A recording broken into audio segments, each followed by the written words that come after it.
Indeed, just as men are peering into the heavens in search of the answer, right on schedule these progenitors of the Anunnaki, the Nephilim, are being more and more obvious to the inhabitants of the earth. Like clockwork, they manifest and are soon going to make themselves visibly seen by the whole of the earth in accordance with end-time prophecy as recorded in the scriptures. By and large, the world will view these visitors from the heavens as physical beings from another world, in spite of evidence that it is not the case, and that, as the Bible teaches, their real origins are not physical but spiritual. This is Discovery. We still have the alien spacecraft under appearance. Seen and never expected to see footage like that. And least of all did I expect to see it on film that, or tape that had been exposed by the government. You see over and over again is you see UFOs materialize into the ultraviolet while you watch. You see them come from out of nowhere to the point where they are returning a response to the camera. You also see them dematerialize while you have them under observation. There's two of the central things that have gone on with UFOs since day one: materialization and dematerialization. The materialization and dematerialization of these supposed spacecraft are more akin to ghosts than they are beings that are physical. I don't see nothing down there.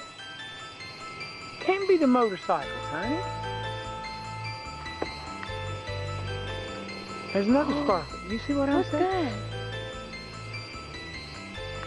What is that? Tree. No. He moved it. It's right there. See it? Uh-huh. Look.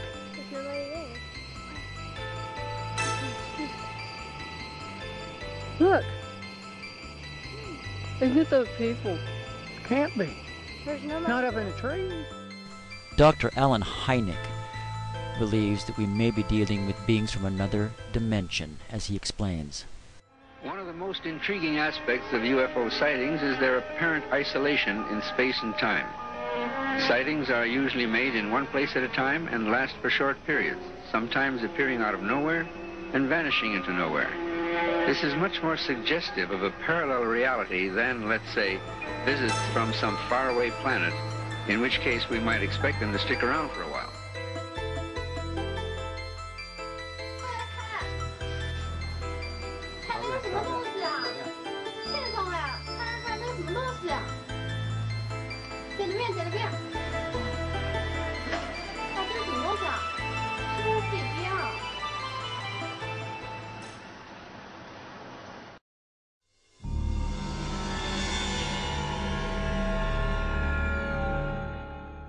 Now we've come to the conclusion that abduction, of their involvement with human beings, that this is the center of the entire UFO phenomenon, and that actually when people have UFO sightings, it's very possible that what they're seeing is something on its way to or from an abduction of somebody.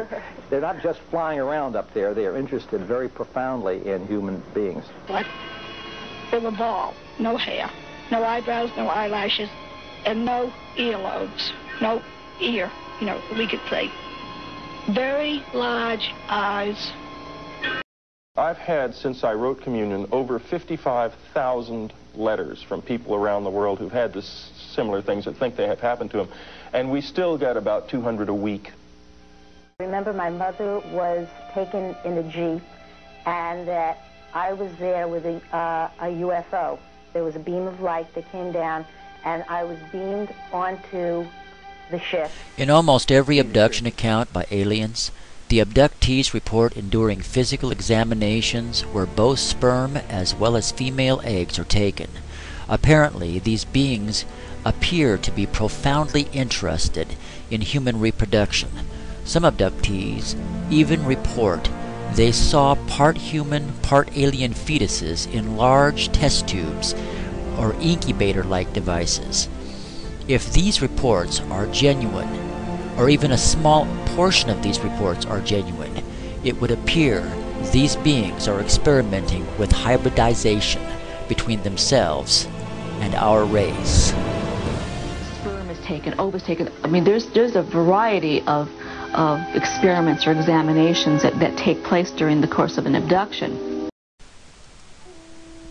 The scriptures warn our generation, these mighty men and men of old will, just as in the day of Noah, re-infiltrate the human race.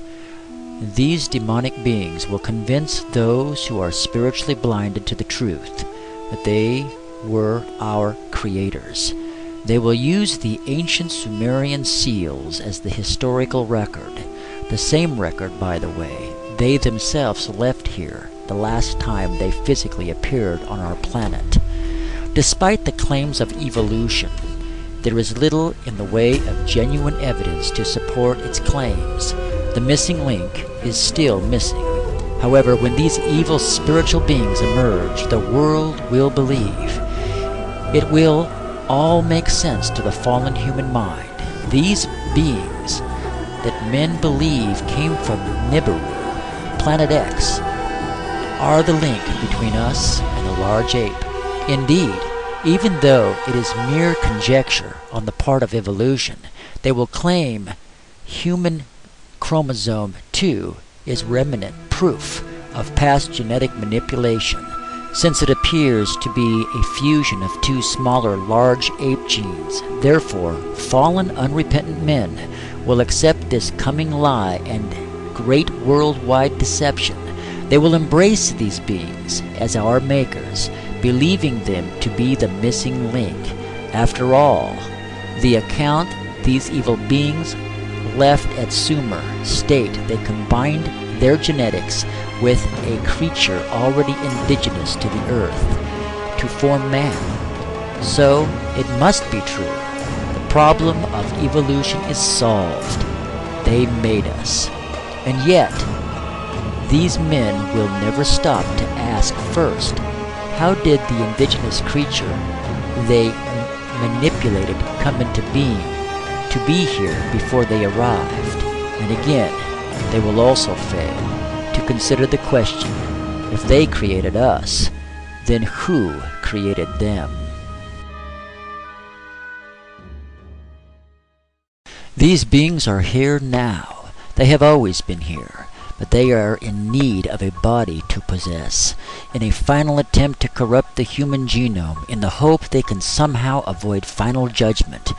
And the body must be able to blend in with the rest of us if they ever hope to infiltrate our ranks and bring upon humanity complete spiritual deception.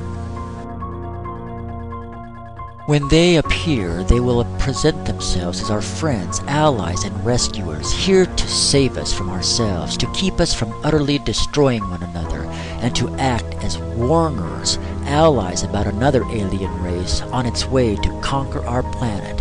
All these deceptions the vast majority of humanity will believe, and they will follow their newfound alien friends in war against the second invaders, not knowing that the invader that is coming is Jesus Christ, God Himself. And it just may be that the presenting of these demonic beings from heaven may be what triggers the rapture and Jesus coming and getting His own.